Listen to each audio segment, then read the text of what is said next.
योगी आदित्यनाथ ने आज दिल्ली के चुनाव प्रचार में अपनी पहली जनसभा से ही एक एजेंडा सेट कर दिया। उन्होंने दिल्ली के चुनाव में कुंभ को उतार दिया, त्रिवेणी संगम को उतार दिया और वहीं से आम आदमी पार्टी और अरविंद केजरीवाल जी के लिए एक बड़ी चुनौती, कड़ी चुनौती खड़ी कर दी। योगी ने कहा कि हमने अपने 54 मंत्रियों के साथ, यानी अपने संपूर्ण मंत्रिमंडल के साथ कल संगम में स्नान किया, आचमन किया, पूजन किया और आनंद के साथ स्नान किया। कुछ दृश्य आपने देखे भी होंगे, वो वीडियो। सारे लोग, मंत्रीगण और मुख्यमंत्री स्वयं एक दूसरे पर वो पवित्र जल डाल रहे हैं। योगी आदित्यनाथ ने आज दिल्ली में हुंकार भरी और कहा कि मैं चुनौती देता हूं केजरीवाल जी को, क्या वो अपने मंत्रिमंडल के साथ दिल्ली में गंगा यमुना मैया में ऐसा कर सकते हैं, स्नान और आचमन? बस यही मामला टेढ़ा हो गया। अब इसका उत्तर क्या दे? दिल्ली में यमुना तो इस लायक रखी नहीं गई कि वहां स्नान हो सके, आचमन तो छोड़िए। और योगी यही नहीं रुके, उन्होंने कहा मथुरा और वृंदावन में जो स्थिति है यमुना की, उसके लिए भी जिम्मेदार आम आदमी पार्टी की दिल्ली की सरकार है। दिल्ली के चुनाव को एक नया रंग दे दिया योगी आदित्यनाथ ने। और एक सवाल उन्होंने और उठा दिया। योगी जी की शायद 14 सभाएं लगाई इसलिए गई हैं कि वो दिल्ली के चुनाव का एक रंग निर्धारित करें, एक टोन सेट करें। तो उन्होंने ये भी कहा कि भाई उत्तर प्रदेश में आकर देखिए विंध्याचल धाम का कॉरिडोर, रामलला का भव्य दिव्य नव्य मंदिर और काशी कॉरिडोर। और उनका 1000 ऐसी जगहें हैं जो धार्मिक महत्व की हैं, जिनका पुनरुद्धार, विकास और सुंदरीकरण उत्तर प्रदेश में हो चुका है या हो रहा है। उन्होंने कहा क्या केजरीवाल की सरकार ऐसा कोई एक भी उदाहरण दिखा सकती है जहां उसने जनता की धार्मिक और आध्यात्मिक आस्थाओं का सम्मान किया हो? अयोध्या से जो को लाके दिल्ली में खड़ा किया, कुंभ को लाकर खड़ा किया और चुनाव की चौसर पर केजरीवाल को घेर गए योगी आदित्यनाथ। ये तो पहले दिन की पहली सभा का मामला है। आज 2 सभाएं और हैं और फिर 4 दिन तक वो यहीं हैं, 14 सभाएं करेंगे, कभी 3 कभी 4, ऐसे 4 दिन तक लगातार योगी ने एजेंडा सेट कर दिया। उन्होंने कहा कि आम आदमी पार्टी झूठ का एटीएम है और रोहिंग्या और बांग्लादेशी घुसपैठी, ये मसला भी दिल्ली के लिए महत्वपूर्ण है। योगी ने इस मसले को भी छुआ और उन्होंने कहा कि आम आदमी पार्टी और उसके नेताओं ने, उसकी सरकार ने रोहिंग्या और बांग्लादेशी घुसपैठियों को दिल्ली में बसाने का काम किया, उनके कागज पत्र बनवाने का काम किया है। यानी अयोध्या, मथुरा वृंदावन, यमुना जी, संगम और रोहिंग्या, कुल मिला के ये इसके 6 योगी आदित्यनाथ ने जो दिल्ली के चुनाव के लिए टोन सेट करने की कोशिश की है, उसका। अब इसका आम आदमी पार्टी पर क्या असर पड़ेगा? वो इन चुनौतियों को कैसे रिस्पॉन्ड करेंगे? जनता उनको कैसे इन योगी के इस वक्तव्य को कैसे लेगी? ये भविष्य के प्रश्न है। लेकिन प्रश्न खड़े हो गए और खासतौर पर सबसे बड़ी बात ये कि क्या केजरीवाल अपने मंत्रियों के साथ जाकर यमुना जी में स्नान कर सकते हैं, आचमन कर सकते हैं? अब इस प्रश्न का उत्तर क्या दे सकते हैं कोई? केजरीवाल, भाई केजरीवाल चाहे भी तो उत्तर नहीं दे सकते। अगर मान लीजिए आचमन कर लिया तो बीमार हो जाएंगे, फिर तो मुश्किल। नहा भी लेंगे तो स्किन में तमाम तरीके की डिजीज हो जाएगी और ये लोग उतने शायद ये इम्यूनिटी इनकी मजबूत ना हो। तब और अगर नहीं स्वीकारते तो यमुना की गंदगी के लिए जिम्मेदार माने जाएंगे, लांछित होना पड़ेगा। आप खुद सोचिए कि उत्तर प्रदेश के मुख्यमंत्री ने शायद ही कभी दिल्ली के चुनाव में उत्तर प्रदेश के किसी मुख्यमंत्री की 14 सभाएं लगाई गई हो। योगी आदित्यनाथ की 14 सभाएं लगाई गई हैं, क्योंकि भाजपा जानती है कि योगी आदित्यनाथ एजेंडा सेट करना जानते हैं। महाराष्ट्र और हरियाणा के विधानसभा चुनाव में बटेंगे तो कटेंगे ने परिदृश्य बदल दिया था। हो सकता है आगे जो रैलियां करें योगी आदित्यनाथ, वहां वो इस मुद्दे को और शार्प कर दें और फिर वहीं तक आ जाएं, बटेंगे तो कटेंगे तक। लेकिन अभी उन्होंने यमुना मैया के हवाले से एक बड़ी चुनौती आम आदमी पार्टी के गले में डाल दी है। अब इससे निपटने का काम आम आदमी पार्टी को करना है। हमारे साथियों ने एक रिपोर्ट तैयार की, पहले इस रिपोर्ट को देखिए, फिर मेहमानों से परिचय कराते हैं, फिर बहस में चलते हैं।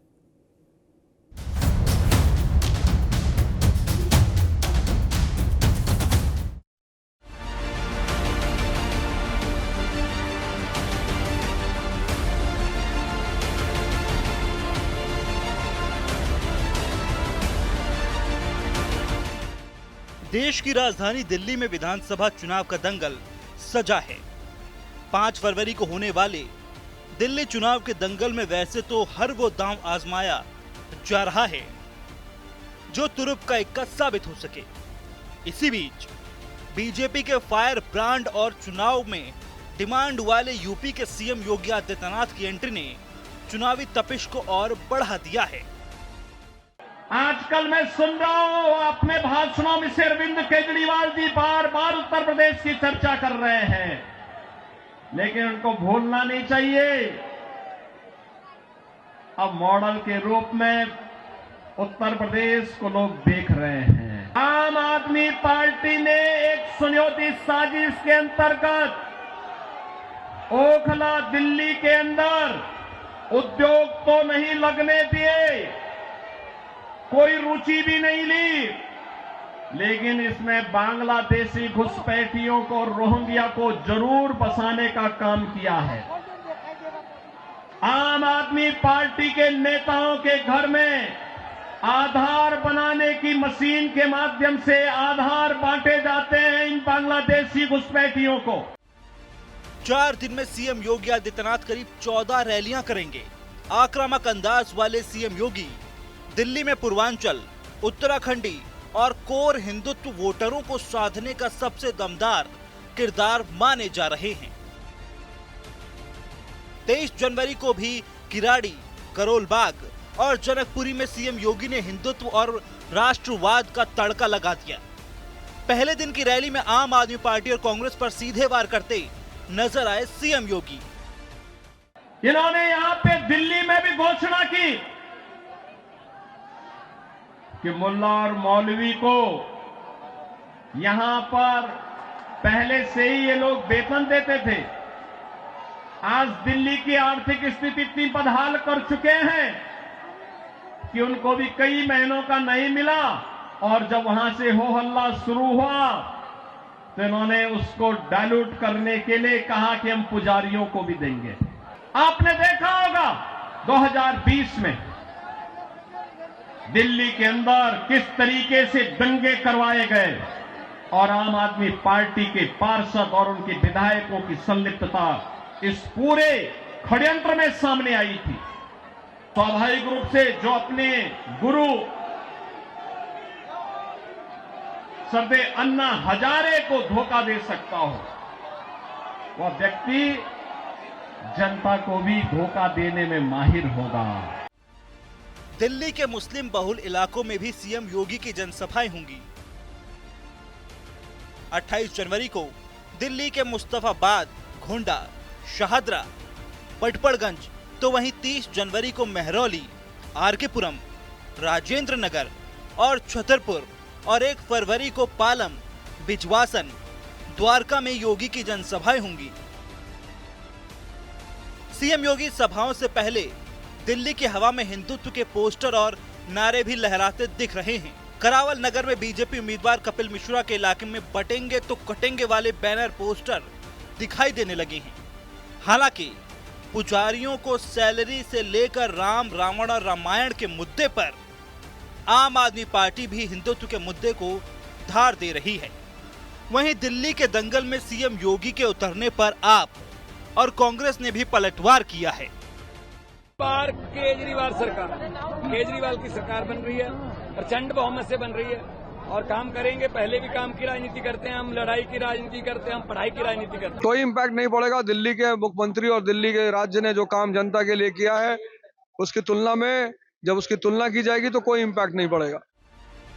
बहरहाल दिल्ली के दंगल में जहां पीएम मोदी की 3 रैलियां हैं, तो वहीं सीएम योगी 14 रैलियां करेंगे। दिल्ली से पहले जम्मू कश्मीर, हरियाणा, महाराष्ट्र, झारखंड में भी योगी आदित्यनाथ ने जोर शोर से प्रचार किया था।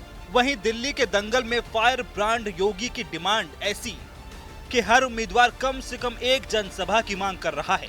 कुल मिलाकर दिल्ली के दंगल में योगी की एंट्री पर सवाल ये है कि क्या बीजेपी का योगी दांव बदल देगा दिल्ली का चुनाव? दिल्ली का चुनाव किधर जा रहा है, इसको समझने के लिए मुझे लगता है अभी कुछ समय और चाहिए। लेकिन हाँ, योगी आदित्यनाथ जहां जिस चुनाव के प्रचार में कूदते हैं उस चुनाव की रंगत तो बदल ही जाती है। मेहमानों साहब का परिचय करा दे। रत्नाकर सिंह जी हैं, प्रवक्ता भारतीय जनता पार्टी के। रत्नाकर जी का स्वागत है। मुन्ना खान साहब हैं, कांग्रेस के नेता मुन्ना खान साहब का स्वागत है। सैयद मोहम्मद तकी हैं, आम आदमी पार्टी के प्रवक्ता सैयद मोहम्मद तकी साहब का बहुत बहुत स्वागत है। बहुत दिनों बाद हम और तकी साहब मिल रहे हैं। मनीष गुप्ता जी हैं, राजनीतिक विश्लेषक। मनीष जी का बहुत स्वागत।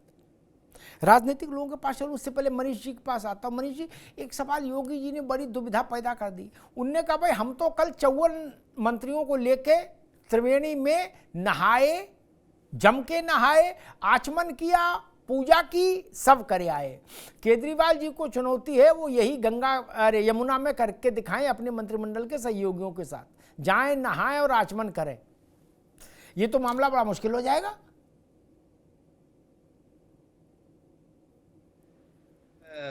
अमिताभ सर, हर राजनीतिक नेता के अपने अपने ढंग होते हैं, अपनी अपनी बात कहने का लॉजिक होता है। उन्हें पता है कि यमुना इतनी स्वच्छ नहीं है कि केजरीवाल नहा सकें, तो उनके हिसाब से समय पर मौके पे चौका मारा है। वो तो ये भी मानो कहते हैं कि हम कुंभ पर इतना बड़ा कार्यक्रम कर रहे हैं, अपनी पूरी मंत्रिमंडल को लेकर कैबिनेट की मीटिंग हमने संगम पे कर दी, आप करके दिखा दो। तो अरविंद केजरीवाल तो कहीं ना कहीं इस मामले में हेल्पलेस हैं कि वो जो वायदे उन्होंने किए वो नहीं कर पाए। उन्होंने कुछ अच्छे काम किए होंगे, नहीं किए होंगे, अलग बात है, लेकिन कई जगह वो वायदों को पूरा करने में असफल साबित हुए। और यहाँ योगी अपने नाम के मुताबिक जो जैसे कहते हैं ना, जो मोदी का प्रारंभिक काल था वो योगी के कार्यों में दिखाई दे रहा है। तो वो जिस तरह के फायरब्रांड नेता है, जिस तरह की बातें वो करते हैं, अक्सर उनके विरोधी नेताओं के पास उनकी बात का जवाब नहीं होता है। अभी मैं फोटो देख रहा था, उनके साथ जयवीर सिंह, अन्य कई सारे मंत्री साथ साथ गंगा में डुबकी लगा रहे थे। वास्तव में केजरीवाल जी के लिए कहना मुश्किल है, वो इतना तो छोड़ो, वो ये तक नहीं कह पा रहे कि संगम की शुभकामनाएं या प्रयागराज जाने का मन है, जाऊंगा। वो हिंदू पुजारियों को तनख्वाह देने की बात तो कर रहे हैं, लेकिन ये बताने को तैयार, ये कहने को तैयार नहीं है कि मैं जाऊंगा कुंभ नहाने। मानो कुंभ भी भाजपा का हो गया। राहुल गांधी भी कुंभ की बात नहीं कर पा रहे, इतनी हिम्मत नहीं पड़ रही। कहीं ऐसा ना हो कि अल्पसंख्यक वोट छिटक जाए। स्थिति ये हो गई है सर, स्थिति ये हो गई है कि लोगों, कांग्रेस और आम आदमी पार्टी दोनों में सिर्फ और सिर्फ अल्पसंख्यक वोटों को लेकर झगड़ा चल रहा है। ये चिंता ही नहीं है कि बहुसंख्यक वोटों का भी कुछ होना है।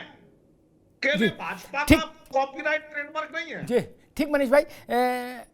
तकी साहब, 4 बातें प्रमुख रूप से योगी आदित्यनाथ ने कही। एक तो ये कि यमुना में डुबकी लगाएं मंत्रियों के साथ और आचमन करें। दूसरी बात उन्होंने कही कि दिल्ली के दंगों में आम आदमी पार्टी की भागीदारी थी, उसके एमएलएस की, उसके पार्षदों की। तीसरी बात उन्होंने कही कि बांग्लादेशी घुसपैठी और रोहिंग्यों को आम आदमी पार्टी ने बसाया और अपने घर में मशीन लगा के आधार कार्ड बना बना के उनको दिए छाप छाप के। ये 3 बड़ी चीजें जो उन्होंने, और एक बात उन्होंने कही कि हमने जिस ढंग से उत्तर प्रदेश में मंदिरों का जीर्णोद्धार किया, पुनरुद्धार किया, सुंदरीकरण किया। केजरीवाल दिल्ली में एक भी काम ऐसा नहीं कर पाए जिसमें किसी बड़े हिंदू मंदिर का सुंदरीकरण किया गया हो, उसका कॉरिडोर टाइप कुछ वैभव बढ़ाया गया हो, ऐसा कोई काम नहीं कर पाए। ताकि साहब, बहुत बहुत शुक्रिया अमिताभ जी, आपने बहुत दिनों बाद मुझे याद किया। एक कबीरदास जी के दोहे से मैं शुरुआत करना चाहता हूँ। मलमल धोए शरीर को, धोए न मन का महल, नहाए गंगा घूमती रहे बैल के बैल। जी आप कह रहे हैं कि यमुना साफ नहीं है। अगर यमुना साफ नहीं है तो इसमें सबसे बड़ी जिम्मेदारी किसी की है तो केंद्र सरकार की है। मैं चैलेंज करना चाहता हूँ बीजेपी को, योगी जी को, मुझे बताएं पिछले 10 सालों में केंद्र सरकार ने कितनी बार बैठक की है राज्यों के साथ जहां से यमुना को गुजरती है और यमुना को साफ करने की बात कही। गंगा को भूल गए, गंगा साफ नहीं। दूसरी बात यह है कि आपने कहा विद्यालय की बात नहीं की, आपने कहा मंदिर की बात की। शिक्षा के विद्यालय जो है सब वो मंदिरों को मंदिर की तरह होते हैं। उनको हमने कितने क्लासरूम बनाए, 20,000 40,000 स्मार्ट क्लासरूम बनाए, वहां शिक्षा दी। शिक्षा से ही व्यक्ति जो है वो मंदिर में प्रवेश करने लायक होता है। जब शिक्षित ही नहीं होगा, जब वो श्लोकों का उच्चारण ही नहीं समझ पाएगा, उसका मतलब ही नहीं समझ पाएगा, तो क्या करेगा। हमने आम आदमी पार्टी ने इससे पहले परिवारों को तीर्थ यात्रा में भेजा, हमने तकी भाई एक बार 30 सेकंड बस, फिर आनंद आ जाएगा बहस में। ऐसी बात ना करो कि हम तो देखिए शिक्षा को ही मंदिर मानते हैं। ये आदरणीय केजरीवाल जी का ही एक वक्तव्य, उसमें मैंने बहस की थी इसलिए मुझे याद है। उनने कहा था नोट से गांधी हटाओ, गणेश लक्ष्मी की फोटो लगाओ। एक दूसरा, वो द्वारिका गए तो उन्होंने कहा मैं कृष्ण का अवतार हूं। क्या रुद्राक्ष पहन के मेरे ख्याल 2.5-3 किलो रुद्राक्ष और मोर मुकुट, अरे रुक जा भाई, मोर मुकुट धारण करके गए थे क्या? 2.5-3 किलो रुद्राक्ष, और आप कह रहे हो हम तो स्कूल को ही मंदिर मानते हैं। ऐसा ना कहो महाराज। वो नोट पे गणेश लक्ष्मी छापना चाहते हैं। देखिए अभी केजरीवाल शिक्षित है तभी वो इंडोनेशिया के नोटों के बारे में जानते हैं, जहां पे नोटों पे गणेश लक्ष्मी की फोटो छपी हुई है। वो मुस्लिम देश है, वो तरक्की कर रहा है, इसलिए उन्होंने ये बात कही। और दूसरी बात, योगी जी जो है दिल्ली में आए ताकि वो दलाली कर सके कुंभ के मेले की दुकानों की। कुंभ में मेलों की दुकानों की दलाली हो रही है। कुंभ में मेले में आग लग गई, वहां 5,000 की दुकान, 10,000 की दुकान, 20,000 की बेची जा रही है। तो हो सकता है दिल्ली का मन चाह रहा हो वहां भी दलाली करने आए हो कुंभ के मेलों में दुकानों की। तो वहां जो भ्रष्टाचार व्याप है कुंभ के मेलों में, उसकी बात करने की हिम्मत है योगी जी के अंदर। अच्छा, नहाएंगे कि नहीं? और दूसरी बात सुन ली, 1 मिनट 30 सेकंड। आपने कहा, योगी जी ने कहा कि दिल्ली में उत्तर प्रदेश की बात होती है बहुत। क्यों नहीं होगी? हम दिखाते हैं उत्तर प्रदेश पढ़ते थे जहां लाइट नहीं आती 24 घंटे। उत्तर प्रदेश पढ़ते जहां सबसे ज्यादा महंगी बिजली है। उत्तर प्रदेश में पढ़ते जहां शिक्षा अच्छी नहीं है। उत्तर प्रदेश से बहुत से लोग नौकरी छोड़ने दिल्ली में आते हैं। उत्तर प्रदेश से ज्यादातर मरीज इलाज कराने दिल्ली में आते हैं। तो ऐसा राज्य ना बनो जिसका रेवेन्यू सबसे ज्यादा है लेकिन जनता के लिए कुछ नहीं है। इतने सारे प्रोग्राम ठीक है तकी साहब, जी, जनता को मिला 0। ठीक है तकी साहब, और पिछली बार बिरयानी का ठेला लगाया था योगी जी ने, ठीक है तकी साहब, एक मिनट पहले भी आए थे 2020 में, एक मिनट बिरयानी का एक मिनट रुकना होगा। दिल्ली का सारा श्रेय, जो कुछ दिल्ली में अच्छा उसका सारा क्या, एक बड़ा हिस्सा भी श्रेय का आम आदमी पार्टी को नहीं मिल सकता। उसका कारण है दिल्ली आज से राजधानी नहीं है देश की। दिल्ली मुगलों के समय से राजधानी है भाई। सबका क्रेडिट आपको दे दें। बोले लाल किला, बोले आम आदमी पार्टी, मनीष सिसोदिया ने बनवा। अरे रुक जाओ भाई, दिल्ली में देश भर के, एक मिनट भाई मेरे, एक मिनट रुकना होगा, अभी रोक दीजिए क्या बात। दिल्ली में, अभी रोकिए इनको, दिल्ली में देश भर का आदमी आता है, आम आदमी पार्टी कारण नहीं। आम आदमी पार्टी जब नहीं पैदा हुई थी तब भी देश भर का आदमी आता था। यह राष्ट्र की राजधानी है मित्र। आप कोंडली को पूरी दिल्ली समझ रहे हो क्या? ऐसा ना कहो। दिल्ली देश की राजधानी है भाई। यहां के संसाधनों पर पूरे देश का अधिकार है।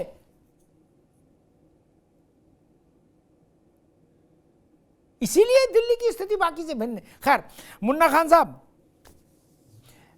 जी, आपकी का मैं एक ट्वीट देख रहा था कांग्रेस का, किसी ने व्हाट्सएप पर भेजा कि भाई केजरीवाल को जब जमानत मिली तो आपने लिखा कि न्याय हुआ कि आदरणीय केजरीवाल जी छूट गए हैं और मोदी जी की प्रतिशोध की राजनीति को धक्का लगा। और आज ये कल का एक ट्वीट है आपका कांग्रेस पार्टी का कि केजरीवाल सबसे बड़े फ्रॉड हैं भारत की राजनीति के। नहीं, समझ ही नहीं आ रहा कि मसला है। जो केजरीवाल कह रहे आम आदमी बारे कांग्रेस और भाजपा का पर्दे के पीछे इलू इलू था, अब वो पर्दा हट गया, अब सामने आ गया इलू इलू। समझ ही नहीं आ रहा कौन किधर जा रहा, किससे इलू इलू हो रहा है। मुन्ना खान साहब, देखिए बिल्कुल अमिताभ जी, पहले तो आपको नमस्कार और आपके दर्शकों भैया, को और आपके भैया टीम को नमस्कार जी। आपको समझना पड़ेगा, इलू इलू भाजपा कांग्रेस में नहीं था, इलू इलू फर्जीवाल बीजेपी और आरएसएस में था 2013 में। जो इलू इलू एक प्रेम ग्रंथ के पन्नों पे लिखा गया कि हम तेरे हैं सनम, उसके बाद कहानी की शुरुआत हुई। जब यही हम तेरे हैं सनम, भारतीय जनता पार्टी को जब आंखें दिखाने लगी आम आदमी के नेता, तो भारतीय जनता पार्टी को खलने लगा था और शहनशाह को खटकने लगा आंखों में। मैं देहाती भाषा में कहूँ जी, इस तरीके से हमारी बिल्ली हमें म्यों कर रही है। अब इसको नहीं दिखाई दिया फ्रॉड आदमी जो 48 इंच का शर्ट पहना हो और ऑफिस में हो तो शर्ट, ऑफिस से बाहर हो तो शर्ट बाहर हो, वैगन आर ब्लू गाड़ी लेकर के घूमता हो, आज उसके बाद 34 गाड़ियां लगी हो। ये 10 साल से सरकार कर क्या रही थी? अरे मानिए कांग्रेस पार्टी का भला, जो शराब घोटाले को उजागर करने का काम कांग्रेस पार्टी ने किया, ये दिल्ली हित में था। हमने उजागर करने का काम किया। ये फ्रॉडी लोग, भ्रष्टाचारी लोग हैं, ये लोग आरएसएस के पल्ले बढ़े लोग हैं, ये आरएसएस का छोटा रिचार्ज है। हमने लोगों को कन्वेंस किया है दिल्ली में। 5 तारीख को जब वोट डालेंगे और 8 तारीख को जब रिजल्ट आएगा तो आपको दूध का दूध पानी का पानी होता दिख जाएगा। दूसरी बात जो आपका मेन मुद्दा है कि योगी जी क्या दिल्ली में अपना वर्चस्व बना पाएंगे, तो मैं ये कहना चाहता हूं कि दिल्ली का मिजाज अलग है, उत्तर प्रदेश का मिजाज अलग है। यहाँ कई कल्चर, कई राज्य के लोग रहते हैं, शिक्षित लोग रहते हैं। यहाँ सिर्फ विकास, बेरोजगारी, गंदे पानी, प्रदूषण, ये समस्या है जो कि 10 साल के बाद फर्जीवाल ने पूरा नहीं किया। मुन्ना भाई एक बात कहूं, और जो कांग्रेस एक मिनट मुन्ना भाई, फिर आप बोलना, उसे भी आगे नहीं किया। एक मिनट मुन्ना भाई, 30 सेकंड मुझे दे दीजिए, फिर आप अपनी बात रखिए, फिर रत्नाकर जी के पास जाऊं। आपने कहा कि दिल्ली का मिजाज अलग है, दिल्ली ब्ला ब्ला ब्ला है, क्या बेरोजगारी और महंगाई और फलाना और ठिकाना सब पर जनता यहाँ की चिंतन करती है, प्रदूषण पर है। अगर यही मान लें तो पिछले चुनाव में आम आदमी पार्टी कैसे आ गई? सांस तो हर साल रुक रही है, हर साल सांस का संकट हो रहा है। महीना 1.5 महीना का समय ऐसा होता है कि कब सांस की डोर टूटे और कब आदमी मर जाए, होता है ना। तब ड्रामा भी होता है कि ये मीटिंग बुलाई, वो मीटिंग बुलाई, उसने उसको चिट्ठी लिखी, इसने इसको चिट्ठी लिखी, और तब तक चिट्ठी लिखो जब तक हवा खुद चल जाए। फिर भी केजरीवाल जीते ना भैया। तब दिल्ली का मिजाज कहां था? 10 सेकंड अमिताभ जी, 20 सेकंड दिए। 10 सेकंड। देखिए अमिताभ जी, मान लीजिए मैं आपके स्टूडियो में काम करता हूँ, एडिटिंग का काम कर रहा हूँ, और जो हमसे गलती हो गई और मैं आपके पास आ गया हाथ जोड़ के, अमिताभ जी बस एक मौका दे दे, अगर दोबारा गलती हो तो आप मुझे कान पकड़ के बाहर कर देना। वही एक मौका था। अब ये कान पकड़ के बाहर करने वाली बात आ गई। अब दिल्ली की जनता समझ चुकी है कि एक मौका नहीं, ये एक और धोखा होगा, इसीलिए 5 तारीख को कान पकड़ो और दिल्ली से बाहर करो। तो फिर बीजेपी आ रही है? कहाँ आ रही है बीजेपी? नहीं, फिर कौन आ रहा है? इनको अगर कान पकड़ के बाहर कर देंगे तो कौन आएगा? दिल्ली में सिर्फ और सिर्फ कांग्रेस पार्टी की सरकार बनेगी, भारतीय जनता पार्टी की सरकार नहीं बन रही है। क्योंकि आप समझिए, दिल्ली में 2 सरकारें चल रही थी और शिक्षित लोग, अनुभवी लोग, समझदार लोग समझ रहे कि दिल्ली के अंदर 2 सरकारें चल रही थी, एक हमारे फर्जीवाल जी की, दूसरे भारतीय जनता पार्टी। आज अगर दिल्ली बदहाल है तो दोनों जिम्मेवार है। आज अगर दिल्ली ठीक है मुन्ना भाई, रुकना होगा, मैं रत्नाकर जी के पास जाऊंगा। ठीक मुन्ना भाई, रुकना होगा, मुन्ना भाई रुकना होगा, रत्नाकर जी के पास जाऊंगा। लेकिन एक बात कह दूं, हमसे एक बड़े नेता कह रहे थे बीजेपी के, नाम नहीं लूंगा क्योंकि वो विश्वसनीयता का संकट होता।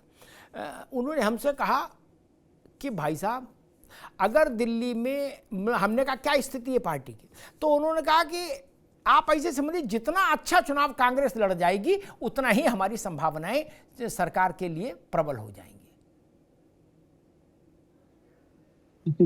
बोले अभी भी कांग्रेस से ही दुकान चलवा रहे हैं। अरे रुक जाओ, वो भाई उन्होंने मुझसे कहा कांग्रेस का उम्मीदवार हर कॉन्स्टिट्यूंसी में 5000 वोट ले आए, बोले आम आदमी पार्टी साफ हो जाएगी। अब ये उनका आकलन है, वो जाने। और वो हाँ, उन्होंने तो हमसे ह्यूमर में ये भी कहा कि भाई अगर हमारी सरकार बनी तो हम कांग्रेस के दफ्तर में मोतीचूर के लड्डू का डब्बा भेजेंगे। होता है चुनाव में तो बड़ा खेल होता भैया, क्या पता। खैर, रत्नाकर सिंह जी, मुझे स्मरण नहीं आता कि दिल्ली जैसे छोटे राज्य में उत्तर प्रदेश जो सबसे बड़ा राज्य है उसके मुख्यमंत्री को 14 रैलियों में कभी उतारा गया। ये फर्स्ट टाइम है मेरी समझ में जब योगी आदित्यनाथ को 14 चुनावी रैलियों के लिए भाजपा ने कहा है। इसके पीछे का मैसेज क्या है? बटेंगे तो कटेंगे। आज मैं देख रहा था कपिल मिश्रा के यहाँ उसके वो लगे हैं होर्डिंग, और योगी जी ने रामलला के मंदिर से लेके और महाकुंभ तक सब दिल्ली के चुनावी चौसर पर उतार दिया है। रत्नाकर जी, थोड़ा समय दीजिएगा अमिताभ जी, तीनों लोगों की बातों का जवाब देना है मुझे और आपके प्रश्न का भी जवाब देना है। देखिए, योगी जी एक ऐसे खिलाड़ी हैं, भारतीय जनता पार्टी के धुरंधर खिलाड़ी हैं, जिनका स्ट्राइक रेट जो है वह काफी अच्छा रहा है पिछले चुनाव में भी। और अगर आप बात कर लें 2-3 राज्यों की जहां पे चुनाव हुई है, वहां पे अगर बात कर लें तो उनका स्ट्राइक रेट जो है ट्रेमेंडस रहा है। जम्मू कश्मीर में उन्होंने 4 रैलियां की थी और चारों सीटों पे वहां पे भारतीय जनता पार्टी ने जीता, मतलब 100% स्ट्राइक रेट रहा। महाराष्ट्र में उन्होंने 14 रैलियां की थी और 11 रैलियों में जीत हासिल की भारतीय जनता पार्टी ने।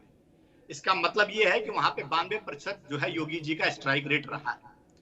तीसरा मैं हरियाणा का ले लेता हूं, 64% स्ट्राइक रेट रहा है, जहां पे 14 में 9 सीटें जो है 14 पे रैलियां की है उन्होंने और 9 सीटों में भारतीय जनता पार्टी ने विजय हासिल की। तो वो एक ऐसे धुरंधर खिलाड़ी हैं जो सही समय पे जो भारतीय जनता पार्टी उनको मैदान में उतारती है और छक्के चौके जड़ते हैं और जीत हमारी सुनिश्चित हो जाती है। और रही स्पेशली हम क्यों उस पिच पे योगी जी को उतारना चाहते हैं, क्योंकि मौका भी है, मौसम भी है और समय की नजाकत भी है। आज अगर दिल्ली की बात कर लिया जाए तो पूरे दिल्ली में 20% अमिताभ जी पूर्वांचली है। पूर्वांचली वोटर जो है 20% है और 29 सीटों पे वो अपना प्रभाव रखते हैं। और वर्चस्व जो है, प्रभाव जो है पूर्वांचलियों के ऊपर योगी जी का बहुत गहरा है, चाहे उत्तर प्रदेश के लोग हो चाहे बिहार के लोग हो। और कुछ एक सीटें ऐसी हैं जैसे कि संगम बिहार, त्रिलोकपुरी और बुरारी की सीटें, जहां पे 50% से ज्यादा पूर्वांचली जो है वोटर है वहां पे। और ऐसे सीटों पे योगी जी का प्रभाव बहुत महत्वपूर्ण है। निश्चित रूप से योगी जी जो आज आपने देखा कि 23 से लेकर 1 तारीख के बीच में उनकी 14 रैलियां जो है वह शेड्यूल्ड हैं।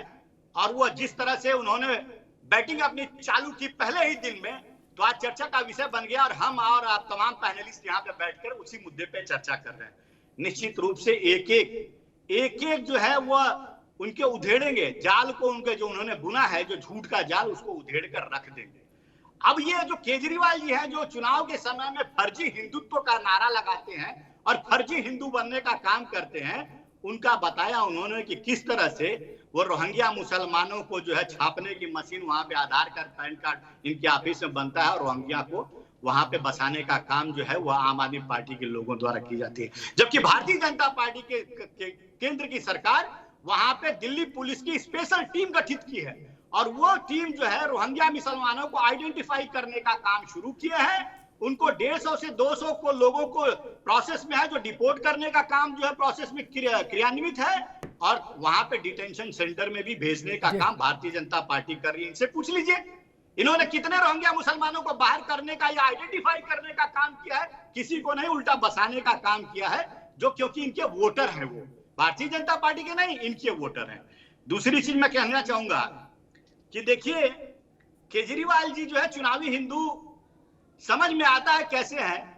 रामायण की आज गाथा कहने चले लोगों से, दिल्ली के लोगों से, और मारीच की जगह वो जो है रावण को कहते हैं कि वो सोने का हिरण बन के जो है वो सीता माता के यहाँ गई। तो कहीं ना कहीं इस तरह का जो है प्रवचन उनका दिखाता है कि वह जो है पूरा ज्ञान नहीं रखते हैं।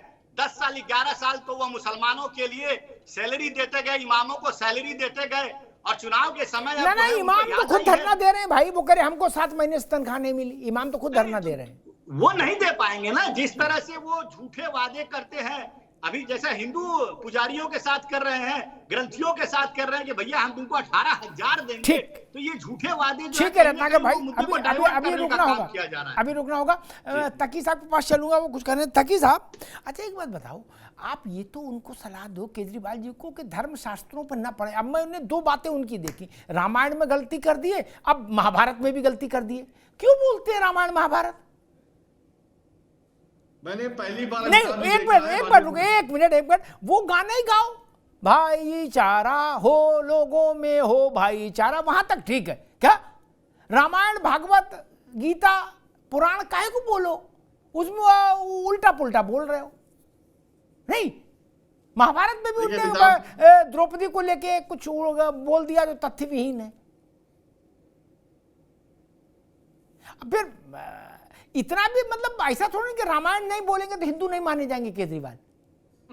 वो हिंदू हैं, वो खुद कहते मैं बनिया का बेटा हूं, हिंदू हूं। अब तो नानी वाली कहानी भी नहीं बताते कि मेरी नानी ने कहा था कि मंदिर नहीं बनना चाहिए। तकी साहब, मैं देखता हूँ भारतीय जनता पार्टी ने लोगों की मानसिकता को कितना अपंग कर दिया है कि आज हमारे देश में हिंदू को साबित करना पड़ रहा है कि वो हिंदू है। और भारतीय जनता पार्टी रावण के प्रति प्रेम उसका बढ़ाया, क्योंकि उन्होंने रावण को जो है सोने का हिरण कह दिया।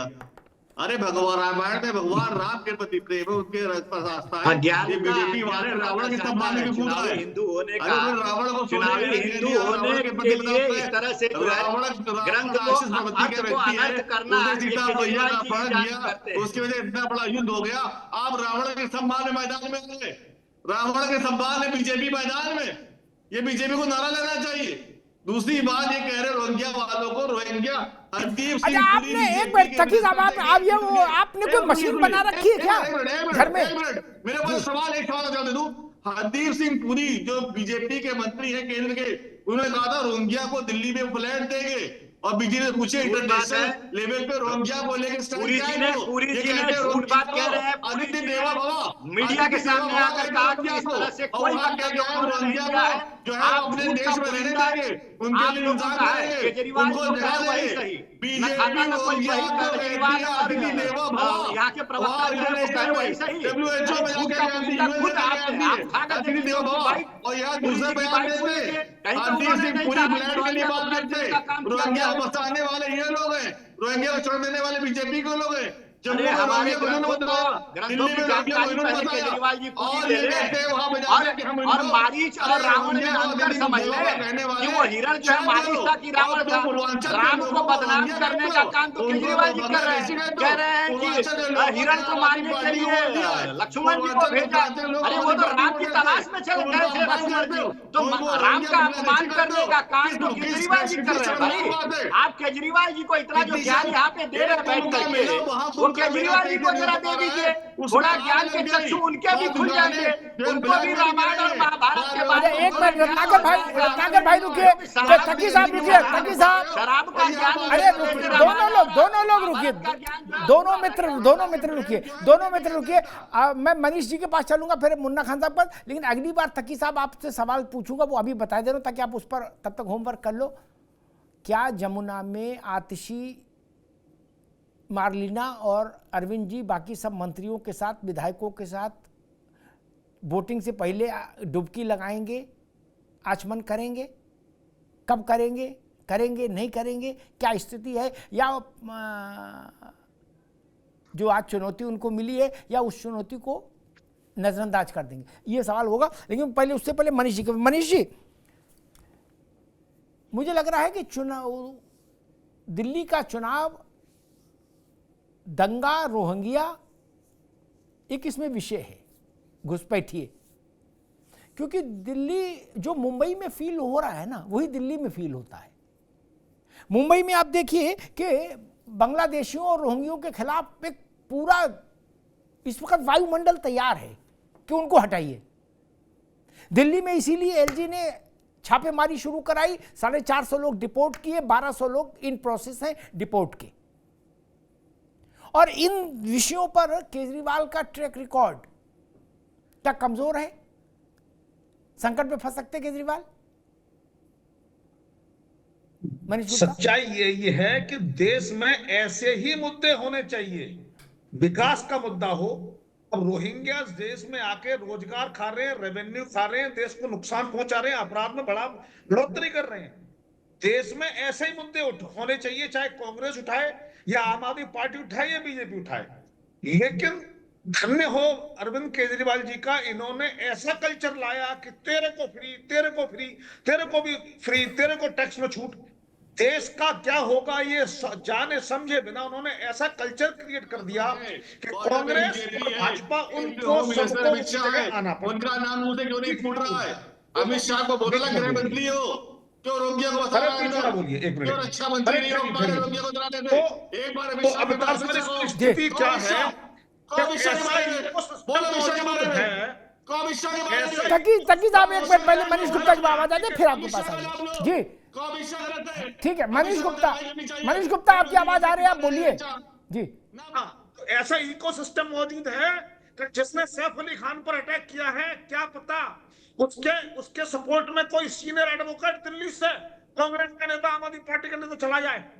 तो स्थिति यह है कि इन अपराधियों का एक इकोसिस्टम, जिसको आम आदमी पार्टी का इनडायरेक्टली सपोर्ट शामिल है, फिर चाहे वो खालिस्तान का सपोर्ट शामिल है, इस वजहों से इस तरह के राष्ट्रवादी मुद्दों पर अरविंद केजरीवाल कमजोर पड़ जाते हैं। आप यमुना में आचमन की बात करते हैं, उनकी इतनी हिम्मत नहीं है कि कुंभ में स्नान की बात कर दें। तो ये वो समस्या है, ये वो मुद्दे हैं जहां केजरीवाल कमजोर हैं। शायद इसीलिए योगी का जो प्रश्न है वो चुभते हुए पड़ रहे हैं केजरीवाल को, और इसलिए हम तो पहली बार निम्न वर्ग से मध्यम पर आ गई और कहने लगे हैं कि कुछ टेररिज्म हो रहा है मध्यम वर्ग के साथ। दूसरी रणनीति ठीक, चूंकि बौखला रहे हैं, बाद में मिडिल क्लास, हिंदू और ये सबको जोड़। ठीक है मनीष भाई, ठीक है। तकी साहब एक मेरे दिमाग में बात आई, 29 तारीख को संभवतः 29 जनवरी को मौनी अमावस्या है, बहुत विशिष्ट मुहूर्त है, अद्भुत तिथि है। क्या सब लोग प्लान बना लो और जमुना जी में कूद पड़ो, छपाक होगा, देखा जाएगा, बाद में इलाज हो जाएगा, कम से कम मैसेज तो जाए, और एक घूंट पानी पी के फोटो खिंचा लो। नहीं यमुना जी में तो स्नान करने के लिए तैयार है हमारे साथ। अमित शाह भी चले, गृह मंत्री भी चले, हमारे साथ नरेंद्र मोदी जी भी चले, सब साथ में चले ना। आधी दिल्ली में स्थान एमपी उनके भी है भाई, तो उनको भी साथ बहना चाहिए ना। हम सब साथ में स्नान करेंगे यमुना के अंदर। अमित शाह जी को बुलाइए, नरेंद्र मोदी जी को बुलाइए, वादा किसने किया था यमुना साफ करने के लिए? 2015 में कहा था कि जब तक यमुना साफ नहीं करूंगा तब तक आप मुझे वोट नहीं देना, किसने कहा था? आपने किया क्या? अमित शाह और मोदी जी से पूछने से पहले जरा अपने गिरेबान में झांकिए। केंद्र की सरकार ने 8,500 करोड़ रुपया दिया यमुना को साफ करने के लिए, आपने किया क्या?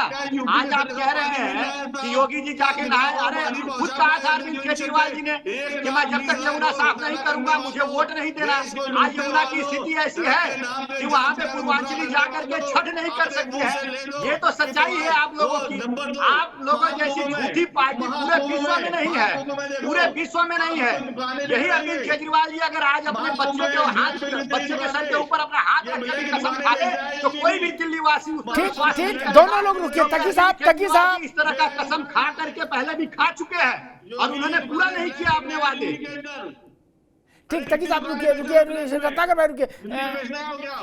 मुन्ना खान साहब, क्या केजरीवाल को अपनी सरकार के साथ यमुना में स्नान करके दिखाना चाहिए? चूंकि केजरीवाल ने पहले चुनाव में जब वो आए थे तभी उन्होंने कहा था कि यमुना मेरे लिए माँ है और मैं हरियाणा से भी आता हूँ, तो मैं इसको ऐसा कर दूंगा कि इसका पानी पिया जा सके।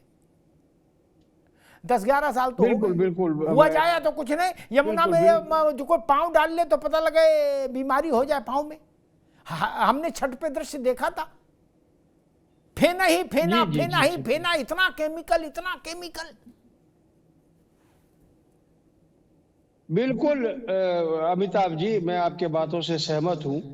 ये बिल्कुल केजरीवाल जी को करना चाहिए, क्योंकि केजरीवाल जी ने कहा था कि यमुना मैं साफ कर दूंगा और यमुना में डुबकी लगाऊंगा, अगर यमुना साफ नहीं हुई तो मैं अब सुन तो ले। अरे मित्र हमारे सुन ले।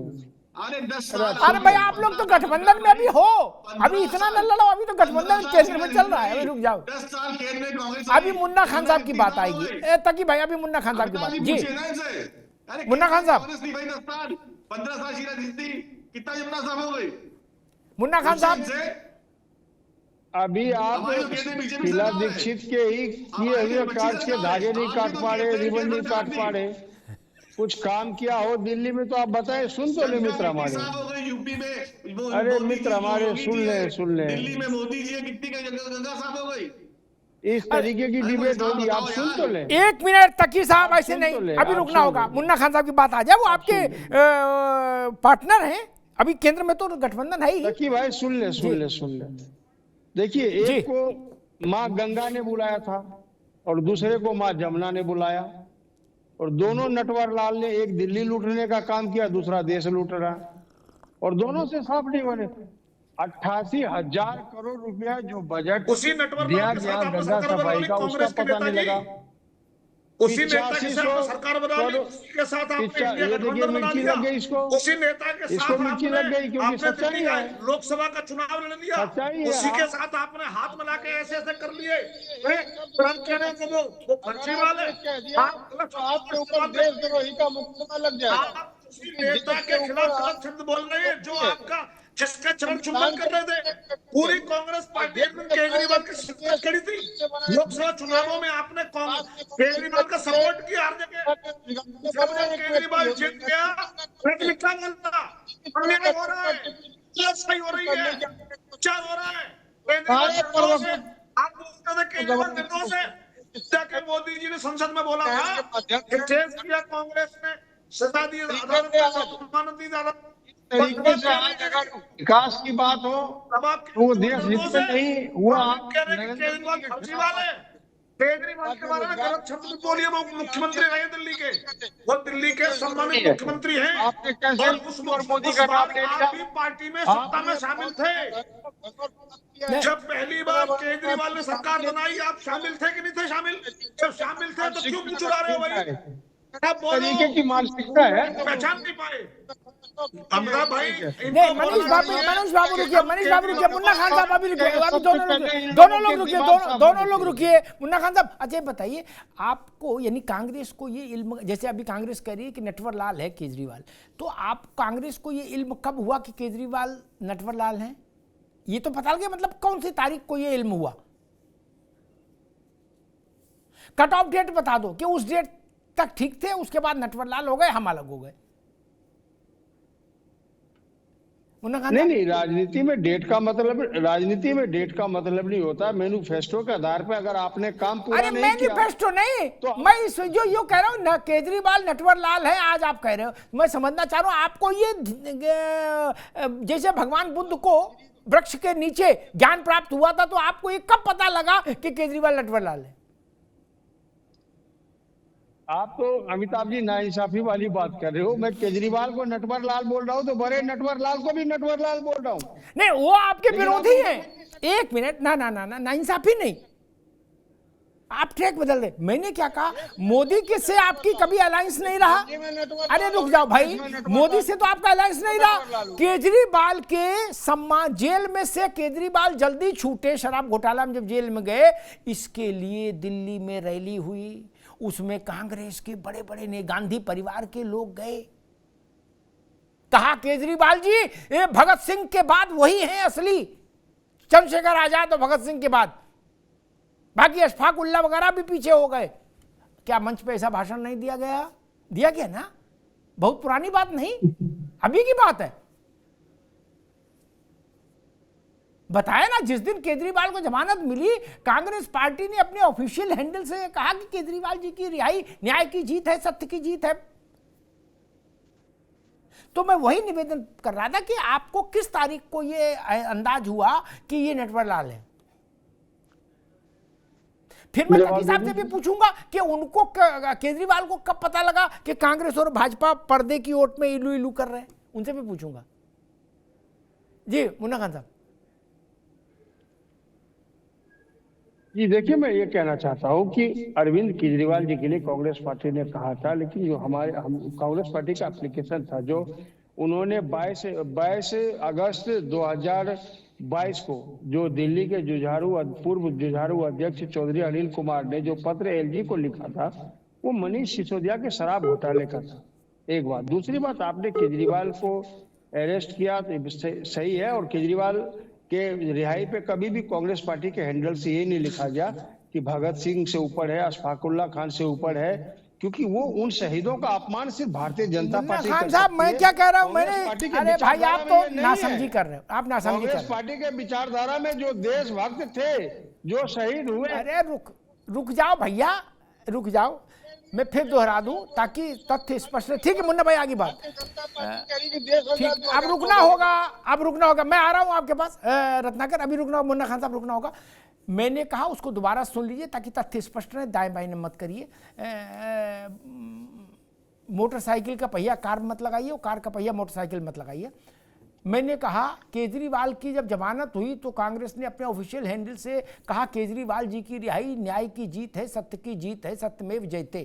क्या मोदी की प्रतिशोध की राजनीति और पर करारा तमाचा सुप्रीम कोर्ट का, ये कांग्रेस ने खुशी जाहिर की। और जब मंच सजा था केजरीवाल की रिहाई के लिए, उसमें गांधी परिवार के लोग गए थे, तो उसमें तो भगत सिंह और अंबेडकर सबके बराबर केजरीवाल को खड़ा किया गया।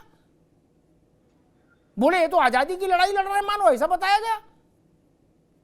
मैं अपनी दृष्टि, मेरी दृष्टि बिल्कुल साफ रहती मित्र, उसमें कोई व्यवधान नहीं है सिग्नल आने में। केजरीवाल जी की पत्नी थी उस मंच पर, तो आप ही सब लोगों ने कहा था कि हम लोग लड़ेंगे केजरीवाल जी की रिहाई के लिए, इसीलिए मैंने पूछ लिया। खैर रत्नाकर सिंह जी, मसला वही कि जो बात योगी आदित्यनाथ ने कही कि यमुना में कि जैसे त्रिवेणी में उत्तर प्रदेश के मुख्यमंत्री और पूरे मंत्रिमंडल ने अवगाहन किया, स्नान किया, वैसे ही केजरीवाल जी को करना चाहिए यमुना में। क्या भाजपा इसको चुनावी मुद्दा बनाने जा रही है? नहीं अमिताभ जी, देखिए जो योगी जी ने कहा वह एक इस तरीके से आप देख सकते हैं कि वो तुलनात्मक दृष्टिकोण से उन्होंने इस बात को कहा। अगर आप राज्य के मुख्यमंत्री हैं और आपने वादा किया है कि हाँ यमुना को साफ करेंगे, और इस कदर साफ करेंगे कि आप जाके वहां पे डुबकी भी लगा सकते हैं, और आप अपने वादों को पूरा नहीं कर पा रहे हैं, और हमने जो गंगा साफ करने का जो बीड़ा उठाया है, किस तरह से जो वहां पे पूरा मंत्रिमंडल जा करके और वो डुबकी लगाता है और हर हर गंगे के नारे लगाता है, ये पूरा देश देख रहा है कि हमने जो कहा है वो किया है। और वो कहने का तात्पर्य यही है कि आपने जो कहा वो बिल्कुल नहीं किया। दूसरी चीज मैं कहना चाहूंगा, मैं वो बात पे आना चाहूंगा जो अभी भी थोड़ा अधूरी रह गई है बात, जो आपने बार बार ये प्रश्न मुन्ना खान जी से पूछा कि भाई ये डेट तो बताइए कि कब वो सदाचारी से भ्रष्टाचारी हो गए, तो ये बता नहीं पाए।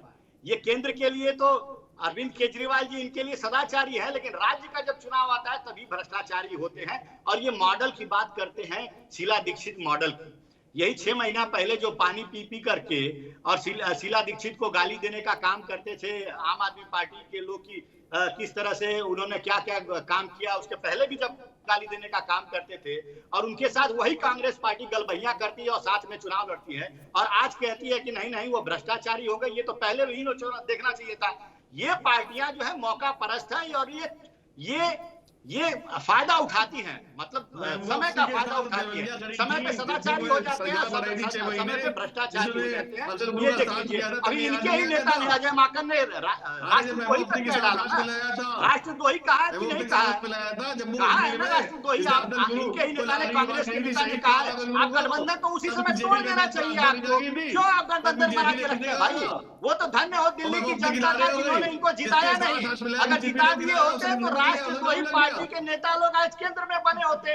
दिल्ली की जनता यह जानती है कि बीजेपी से किसको वोट देना है, किसको नहीं देना है। पार्टी कोई भारत के अंदर नहीं है। दूसरी चीज मैं कहना चाहूंगा अमिताभ जी, अरे जरा सुन लीजिए भाई साहब, बीच में बोलिएगा, जरा सुन लीजिए।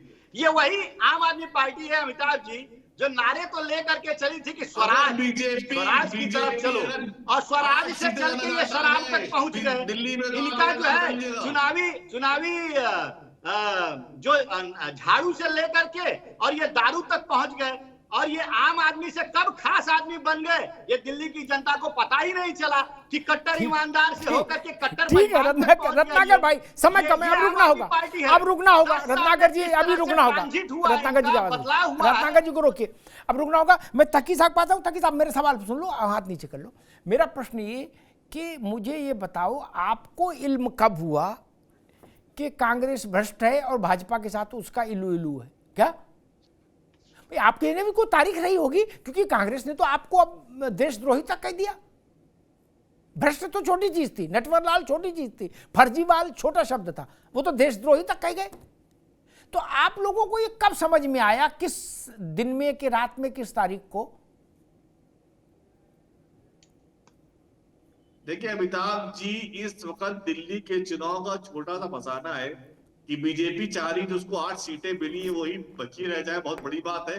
कांग्रेस 1 से खाता खोल ले तो बहुत बड़ी बात है, 0 से 1 पे आ जाए, और आम आदमी पार्टी किसी बात सरकार बनाने जा रही है। कुल जमा जो है, जो मैंने छोटी सी बात दिल्ली की कहती हुई है, और दिल्ली का जनता चाहती है कि वो आम आदमी पार्टी की वोट देगी, क्योंकि आम आदमी पार्टी ने जो काम कर दिया अभी 10 सालों में, कोई वही आप जो कर कहे पाई वही है, सही, न बीजेपी कर पाई है, मोहम्मद तकी जो कहे वही सही, खाता न कोई वही।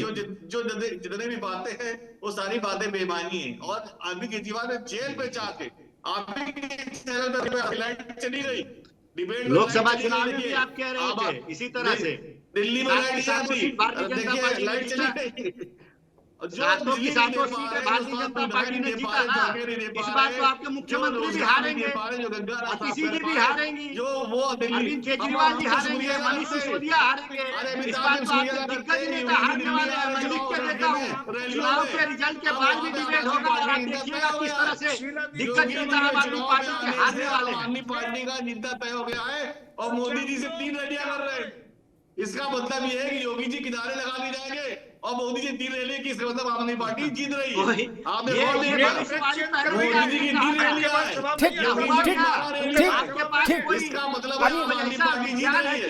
आप खुश हैं योगी जी की रैलियों से? आपको पता चल पिछली बार योगी जी ने शाहीन बाग में दोनों मित्रों को रोकूंगा, रत्नाकर भाई को भी, तकी साहब को भी। एक छोटी सी टिप्पणी मनीष गुप्ता से लूंगा। मनीष गुप्ता, आपको क्या लगता है कांग्रेस को कब समझ में आया कि केजरीवाल नटवरलाल है, और केजरीवाल को कब समझ में आया कि कांग्रेस भ्रष्ट है और भाजपा के साथ अलाइन है? छोटा सा। नहीं, इंडिपेंडेंटली अगर मैं कहूं तो कांग्रेस शुरू से यह समझती थी कि आम आदमी पार्टी उसकी दुश्मन है। हर जगह, चाहे वो गोवा का चुनाव हो, महाराष्ट्र का चुनाव हो, यूपी का चुनाव हो, हर जगह कांग्रेस के वोट खाकर आम आदमी पार्टी ने इसको, कांग्रेस को धराशायी कर दिया। और क्योंकि उसे ऐसा लगता था कि भाजपा को हराने में अकेली कांग्रेस अब सक्षम नहीं रही, इसलिए आम आदमी पार्टी का सहारा दिया। लेकिन उसे लगने लगा कि आम आदमी पार्टी तो उसके अस्तित्व में संकट है। अरे जैसे ही अरविंद केजरीवाल ने यह मैसेज दिया कि राहुल गांधी को प्रमुख नहीं मानते, ये इंडिया ब्लॉक का गठबंधन का नेता नहीं मानते, बस वही कांग्रेस को आग लग गई। तो सब कुछ मंजूर है, शहजादे को यानी राहुल गांधी को पद से, मुख्य प्रधानमंत्री के पद के चेहरे से हटाना मंजूर नहीं है। आप कांग्रेस को कितनी चोट दे दो कोई दिक्कत नहीं, आप कांग्रेस के हाथ काट दो, टांग काट दो, गला काट दो, कोई दिक्कत नहीं। लेकिन गांधी परिवार के नेता के बारे में जैसे ही आपने कुछ बोला, खेल खत्म। ठीक, मुझे लगता है कि अरविंद जी बहुत विकट किस्म के प्रयोगधर्मी है, अरविंद केजरीवाल, और वो ये तय नहीं कर पाते कि कहां ठहरे। कभी वो कृष्ण बन जाते हैं, कभी कहते नोट पे ही गणेश लक्ष्मी छाप दो, गांधी हटाओ। कभी उन्होंने अपनी राजनीति की शुरुआत की थी तो कहा था कि मेरी नानी कहती थी कि मां मस्जिद क्यों तो हटा के मंदिर क्यों बने। कभी उन्होंने इमामों को तनख्वाह दी, बाद में वो भी नहीं मिली, अलग बात है, वो इमाम अलग लड़ रहे, मौलाना रशीदी धरना दे रहे। अब इस बार उन्होंने कहा कि नहीं पुजारियों को देंगे, ये भगवान और हमारे बीच के ब्रिज है। वो समझ ही नहीं पा रहे कि ओखला में क्या बोले और जनकपुरी में क्या बोले, क्योंकि सब चीजें एक ही समय में ट्रेवल नहीं कर सकती। आपको एक इमेज तो कैरी करनी पड़ेगी ना, कम से कम एक चुनाव में। वो एक दिन में कई छवियां लेके चलना चाहते हैं, ये समस्या। कांग्रेस और आम आदमी पार्टी का युद्ध, अभी माने कोई ये ना माने, भाजपा के लिए शुभंकर है, भाजपा के लिए शुभ फलदायी है। शुभ भी है, लाभ भी है, शुभ लाभ, ये जान लीजिए। और जो बात मैंने आरंभ में मजाक में कही थी, मैं उसको गंभीरता से दोहरा देता हूं। कांग्रेस जितना अच्छा चुनाव दिल्ली में लड़ेगी, आम आदमी पार्टी के लिए उतना संकट घनीभूत हो सकता है, ये जान लीजिए, क्योंकि वोट एक ही है, मोटे तौर पर एक ही वोट है। कांग्रेस नहीं रहे सीन में तो आम आदमी पार्टी के पास चला जाएगा, कांग्रेस सीन में है तो पर कांग्रेस बांटेगी। और तीसरी बात मुझे लगता है कि केजरीवाल जी ने जो वादे किए, बड़े वादे, उन पे खरा नहीं उतरना एक बड़ी समस्या बनेगी, जिसमें यमुना का मसला सबसे बड़ा है। यमुना का, रोहंगिया का, दिल्ली के दंगों का, ये सब मसले हैं। पोल्यूशन और बेरोजगारी और महंगाई, ये सब चीजें तो हैं ही,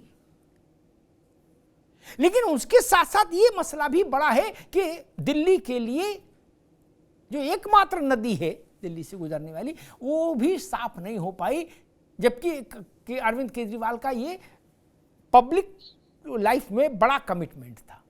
इसी को योगी आदित्यनाथ ने दिल्ली में कदम रखते ही मुद्दा बना दिया। और एक बात जो तकी साहब ने कही, उस पर मैं कहूँगा, उन्होंने कहा कि हमको लग रहा है योगी जी को किनारे लगा दिया जाएगा।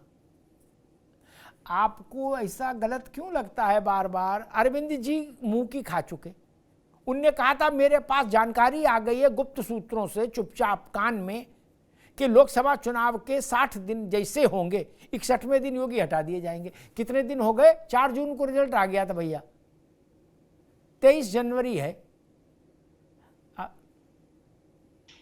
कौन सूत्र है आपका जो ऐसे गलत जानकारी देता है? उसके कान के नीचे 2 लगाओ पहले तो, तकी साहब, पहले उस सूत्र को ढूंढो, जाके उसको गिराक मारो कि भैया तू मेरी बेइज्जती क्यों कराता है।